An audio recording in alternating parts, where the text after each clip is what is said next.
교회를 향한 사도 바울의 그 기도는 이제 실제적인 권면으로 이어집니다. 1절 말씀 보시죠.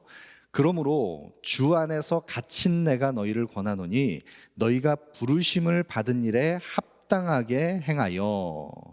그러므로 주 안에 갇혀 있는 내가 사랑하는 교회, 사랑하는 성도들을 위해서 간절히 당신들을 위해서 권합니다.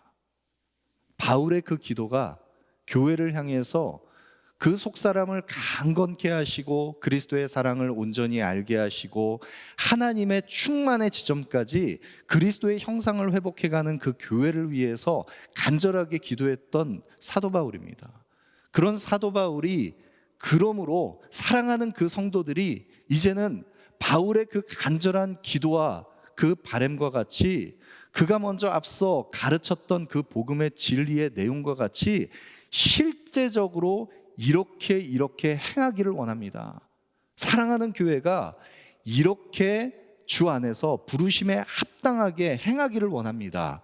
바울이 지금 권면하고 있는 것입니다. 여러분, 여기에 굉장히 중요한 이 한 접속사가 있는데, 마틴 로이드 존스 목사님께서는 에베소서를 강해하면서 이 에베소서 1장부터 3장까지의 내용 속에 담겨 있는 바울이 교회를 향해서 증거했던 그 복음의 진리, 그 구원의 교리, 그 중요한 교회를 향한 선포된 말씀, 그 가장 중요한 복음의 진술, 그 1장부터 3장까지의 그 복음의 교리가 4장부터 6장까지 이어지는 실제적인 삶의 실천과 적용으로 이어질 때 이 접속사가 너무나 중요하다. 그러므로 이것이 중요하다는 것을 강조했습니다. 교회를 향해서 간절히 기도했던 사도 바울이 복음의 진리 안에서 그 구원의 그 놀라운 복음의 은혜 안에서 그 구원을 경험하고 구원의 영광 가운데 아름답게 회복되는 교회가 그러므로 부르심에 합당하게 이렇게 행하십시오. 여러분, 이 그러므로는 인과 접속사입니다. 인과 접속사라는 것은 앞의 내용들이 원인이 되어서 뒤의 것이 뒤따라오는 것입니다.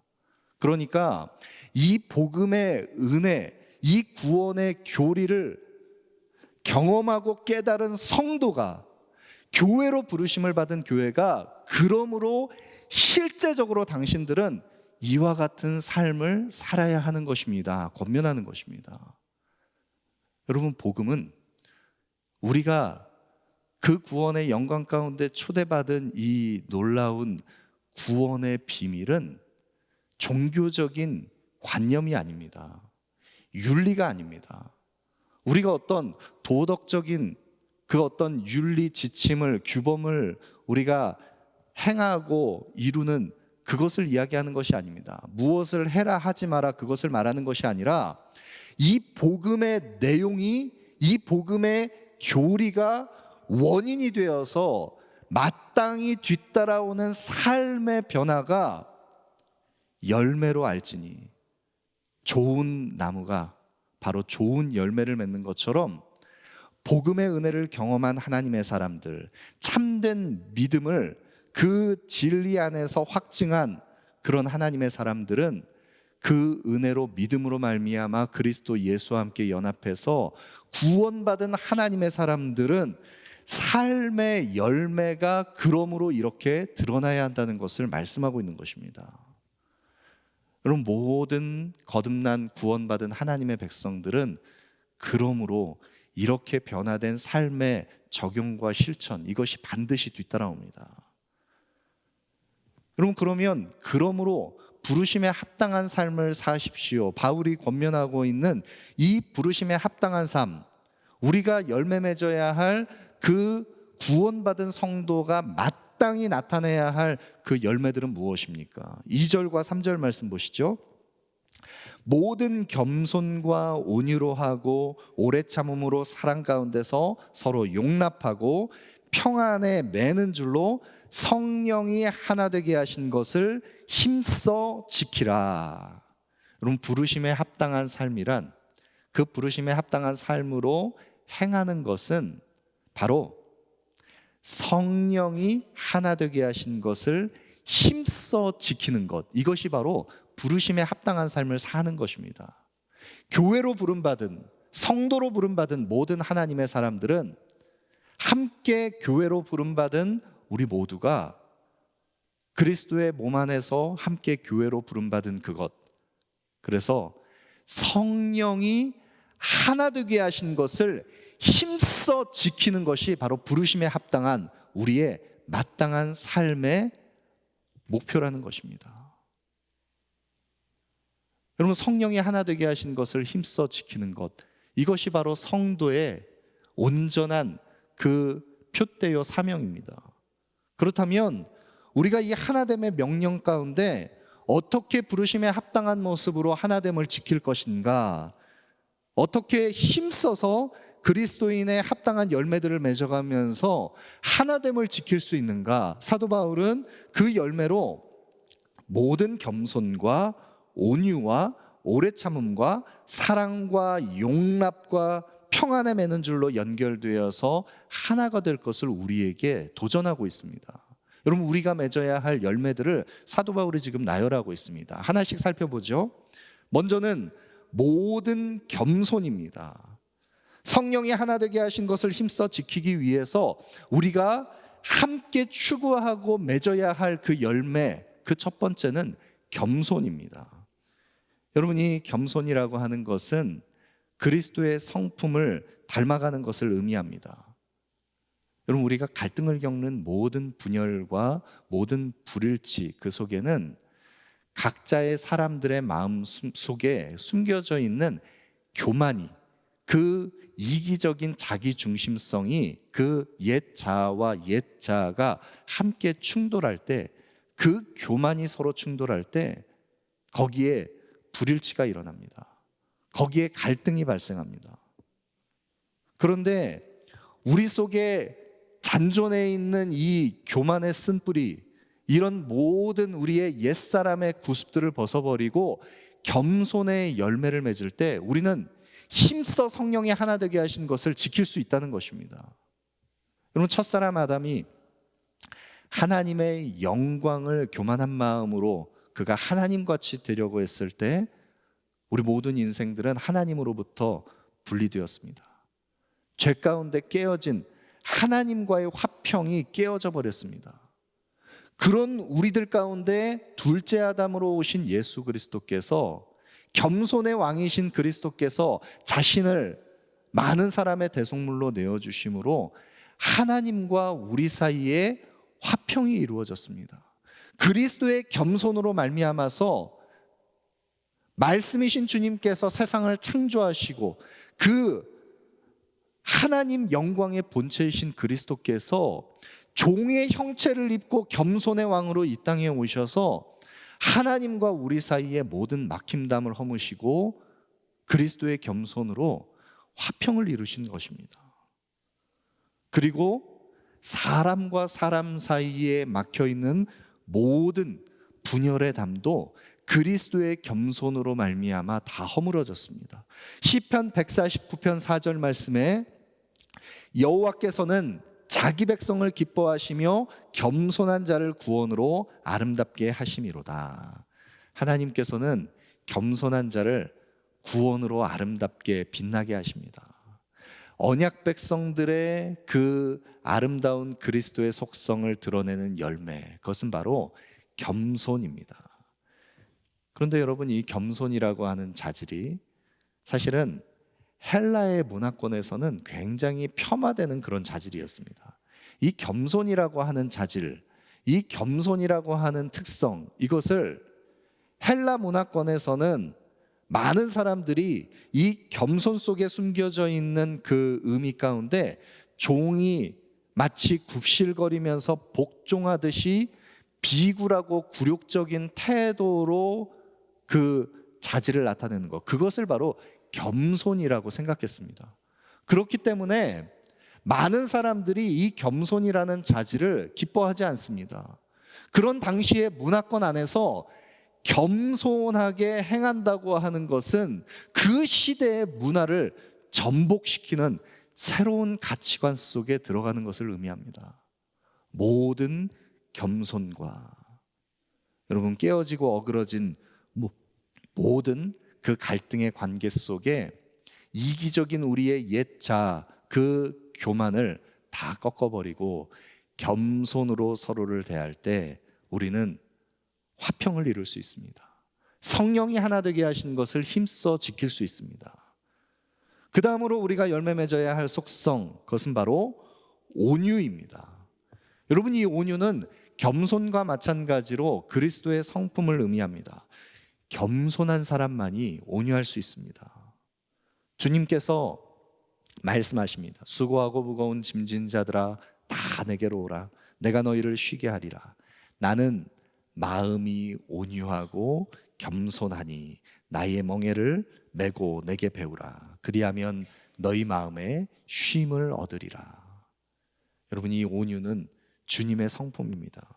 주님의 성품을 닮은 온유한 사람은 하나님과 사람 앞에 자기 권리를 주장할 수 있는 자기를 주장하는 그 마음을 조절하고 절제해서 많은 사람들 앞에서 온유한 성품을 드러냅니다.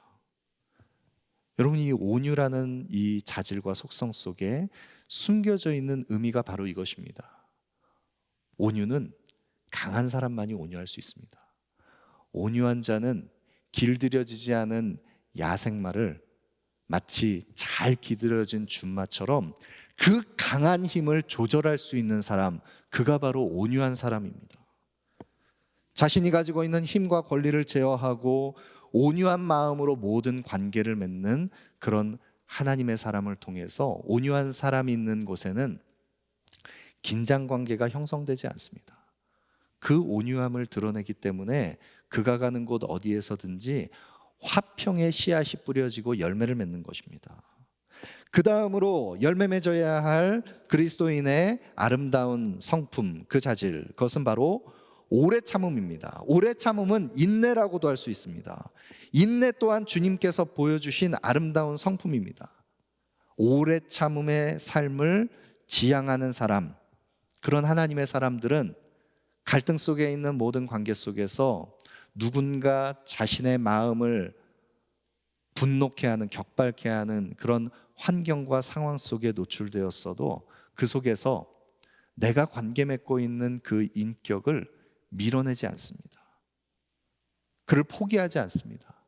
인내하면서 함께 기다립니다. 여러분, 이것이 얼마나 어려운 것인지 우리는 너무나 잘 알고 있습니다.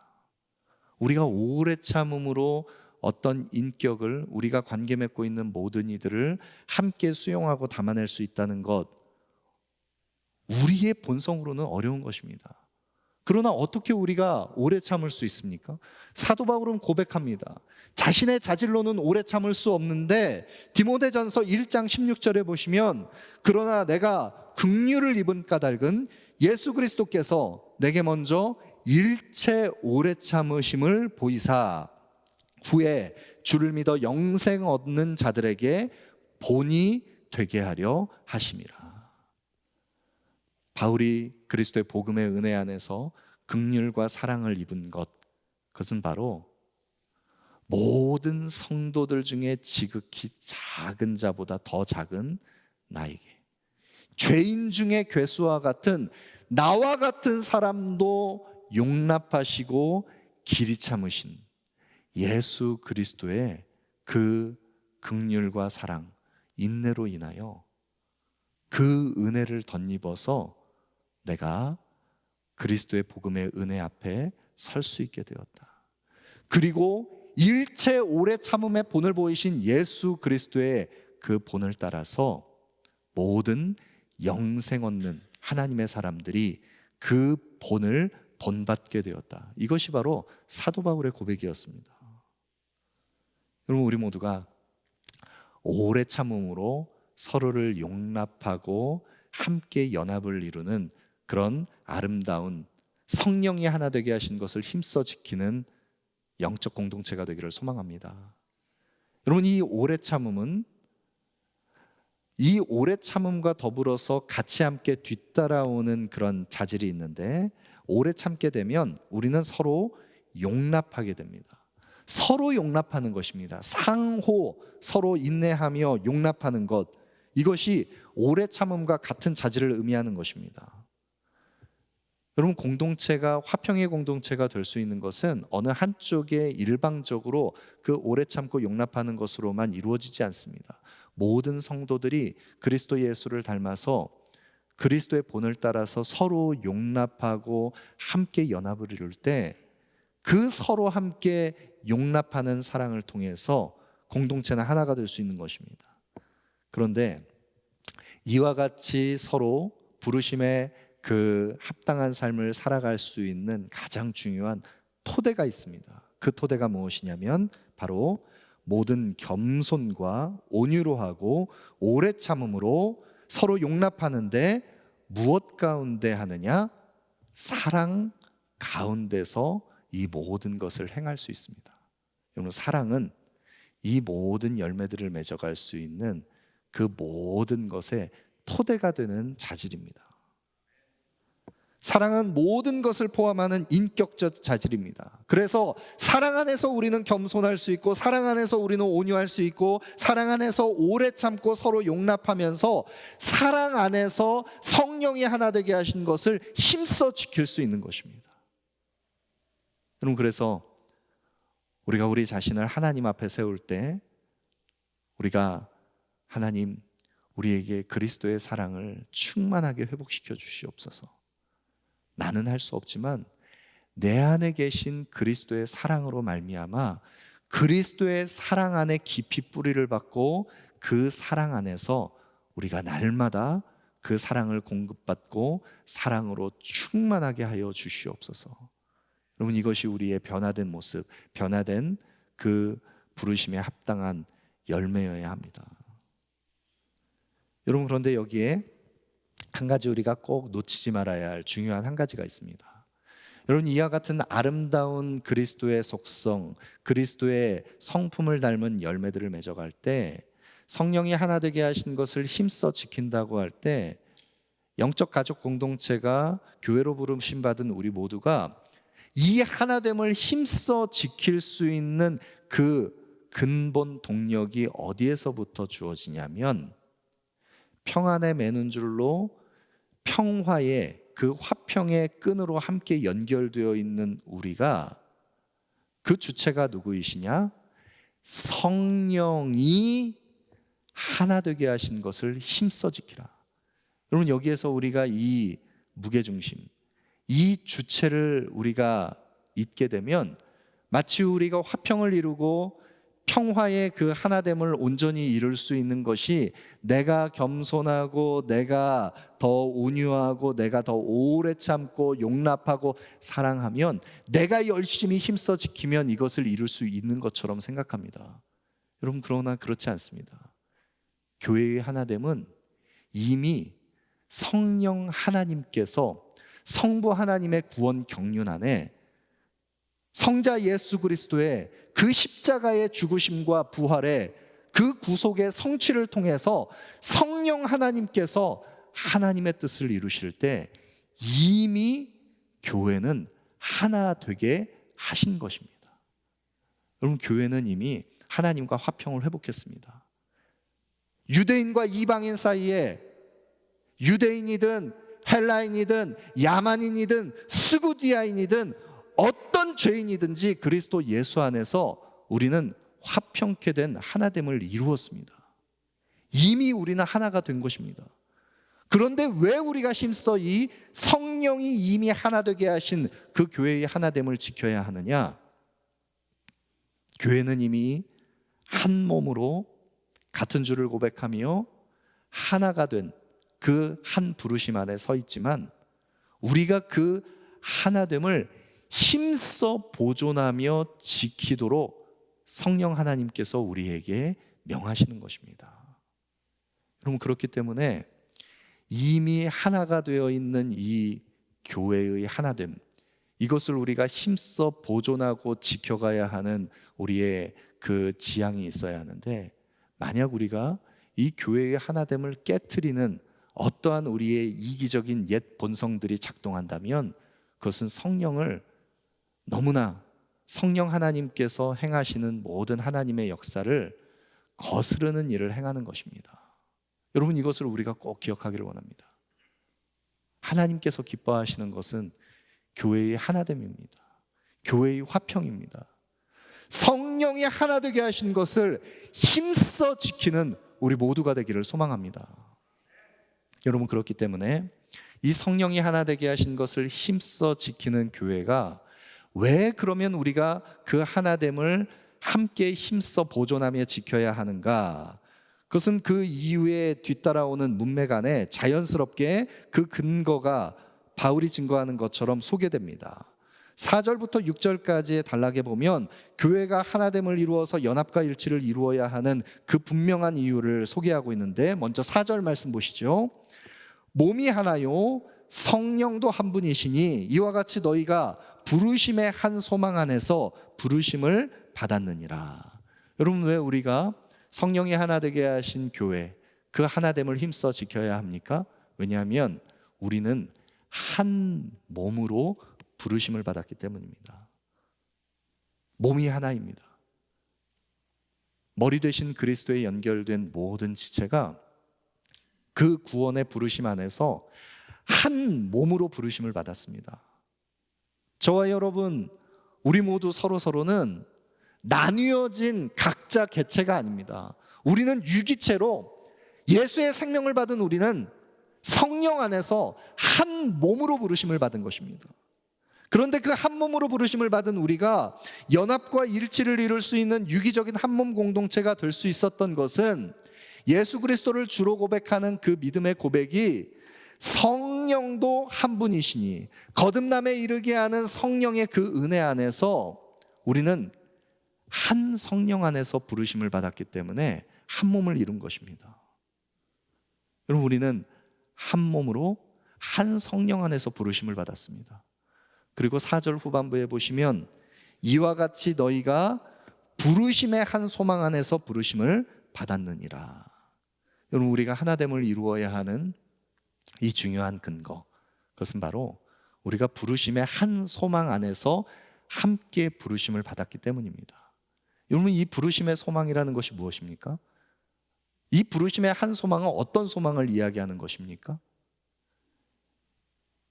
우리가 복음의 은혜 안에서 성도로 부르심을 받았을 때 우리는 이 구원의 영광 가운데 하나님께서 우리를 놀라운 구원 계획 속에 예정하시고 우리를 택하셔서 부르실 때 구원의 한 소망 가운데 우리를 부르셨습니다. 구원의 영광 안에서 우리는 소망 있는 자입니다. 여러분, 그러나 이 부르심의 소망을 우리가 깨닫지 못하면, 이 부르심의 소망으로 우리가 서로를 바라보지 못하면 우리는 어떤 왜곡에 빠지냐면, 우리는 이전에 그리스도 밖에 있을 때 우리는 약속의 외인이었습니다. 세상에서 소망도 없는 자였고 하나님도 없는, 그리스도도 없는 허물과 죄로 죽었던 본질상 진노의 자녀였습니다. 그런 우리들이, 소망 없는 자였던 우리들이 우리가 이전에 행하던 일들, 옛사람의 구습이 남아있는 그런 우리의 옛 구습이 잔존해 있는 그런 옛 자아의 시각으로 서로를 바라보면 여러분, 우리는 소망이 없습니다. 사람을 바라보면서 여러분, 소망이 생기십니까? 가만히 내 자신의 영혼, 심령을 가만히 말씀 앞에 비춰보고 자신을 보아도 어떤 소망을 찾을 수 없는데, 죄인 중에 괴수라고 고백할 수밖에 없는 그 바울의 고백이 다른 누구의 고백이 아니라 나의 고백이고 우리 모두의 고백인데, 마치 제가 자주 우리 성도님들께 표현하는 것처럼 죽어있는 시체를 거적대기를 씌워놓은 것 같은 그런 냄새나는, 그 거적대기를 들춰보면 그 냄새나는 그 옛자의 본성이 스물스물 피어나오는 우리를 바라보면서 어떤 소망을 우리가 찾을 수 있습니까? 그런 시각으로 서로를 바라보면 우리는 소망이 없습니다. 어느 누구를 봐도 소망이 없습니다. 그러나 우리 안에 있는 예수의 생명, 예수 그리스도의 그 구원의 영광 안에서 우리는 부르심의 한 소망을 가진 사람들입니다. 우리는 예수 그리스도의 형상을 회복해가는 구원의 영광을 회복하는 부르심의 한 소망 가운데 함께 부르심을 받은 사람들입니다. 그 시각으로 서로를 바라볼 때 우리는 서로에게 실망하지 않습니다. 그리고 모든 겸손과 온유로 오래 참고 서로 용납하면서 사랑 가운데 서로를 함께 품을 수 있는 것입니다. 그리스도 예수의 날에 우리 모두는 우리의 낮은 몸을 자기 영광의 몸의 형체와 같이 변하게 하실 아름다운 그리스도의 부활의 영광에 함께 참여하게 될 부르심의 한 소망 가운데 서 있는 존귀한 언약 백성이라는 것, 그 시각으로 서로를 바라볼 때 우리는 하나가 될 수 있는 것입니다. 여러분, 우리가 이 한 소망의 부르심을 받게 된 것은 5절에 주도 한 분이시요 믿음도 하나요 세례도 하나요. 같은 주, 한 분 주님을 같은 믿음, 한 믿음으로 고백하며 우리는 세례도 하나요. 한 분이신 주님 예수 그리스도 안에서 부르심의 한 소망 안에 서 있는 우리 모두가 한 분이신 그리스도를 믿는 같은 한 믿음 안에서 세례도 하나라는 것은 우리가 그리스도 예수와 함께 믿음으로 그 그리스도로 옷 입는 세례에 함께 참여하게 됐다는 것은 같은 신앙 고백 안에 서게 되었다는 것을 의미합니다. 여러분, 교회가 하나가 될 수 있는 것은 한 분이신 주님을 우리가 같은 한 믿음으로 고백하며 거듭난 하나님의 사람들, 그 그리스도로 옷 입은 세례받은 모든 하나님의 백성들이 같은 신앙 고백 안에 서 있는 한 몸 공동체, 교회로 부르심 받았기 때문에 우리는 하나가 될 수 있는 것입니다. 여러분, 교회는 신앙 공동체입니다. 교회는 특정 이익을 도모하기 위해서 같은 부류의 사람들이 함께 모인 이익 집단이 아닙니다. 나와 같은 부류의 사람들만, 색깔이 맞고 성향이 같은 사람들이 함께 그룹을 지어서 판가름을 하는 공동체가 교회가 아닙니다. 교회는 믿음의 고백 안에서 같은 주님을 같은 믿음으로 그리스도로 옷 입은 세례받은 하나님의 사람들이 함께 신앙 공동체를 이룬 것, 그것이 바로 교회입니다. 그런 교회가 예배하는 대상이 있습니다. 6절 말씀에 하나님도 한 분이시니 곧 만유의 아버지시라. 만유 위에 계시고 만유를 통일하시고 만유 가운데 계시도다. 같은 주님을 동일한 믿음의 고백으로 함께 고백하는 그리스도로 옷 입은 모든 하나님의 백성들이 함께 예배하고 경배하는 대상은 바로 한 분 하나님, 만유의 주권자이시며 만유의 창조자이시고 만유를 통일하시고 만유 가운데 계신 모든 것을 다스리시는 창조의 하나님, 그 삼위의 하나님을 우리가 함께 예배하고 경배하는 것입니다. 여러분, 우리는 한 몸, 한 성령, 한 소망 안에서 한 주님을 한 믿음으로, 한 세례로, 무엇보다도 한 분이신 하나님, 우리의 예배의 대상이신 삼위의 하나님께, 성부, 성자, 성령 하나님께 우리는 경배하는 교회로 부르심을 받았습니다. 여러분, 여기에 우리가 서로 성령이 하나 되게 하신 것을 힘써 지켜야 할 가장 중요한 근거가 있습니다. 우리가 경배하는 대상이신 삼위 하나님, 성부, 성자, 성령 하나님은 서로 함께 삼위의 일체를 이룬 사랑의 관계성 안에서 존재하고 계십니다. 하나님은 사랑이시라. 우리가 경배하는 우리 예배의 대상이신 하나님께서 사랑으로 존재하고 계십니다. 그렇기 때문에 우리는 서로 함께 모든 겸손과 또 온유와 오래 참음과 서로 사랑 가운데 용납하면서 성령이 하나 되게 하신 것을 힘써 지키는 사랑의 존재를 드러내는 것, 그래서 하나됨을 이루는 것, 그것이 바로 부르심에 합당한 우리의 마땅히 행할 바라는 것입니다. 여러분, 우리 모두가 성령이 하나 되게 하신 것을 힘써 지키는 사랑으로 행하는 우리 모두가 되기를 소망합니다. 그래서 우리가 함께 한 하나님을 믿음으로 고백하며 예배하며 그의 영광에 찬송이 되는 우리 모두가 되기를 소망합니다.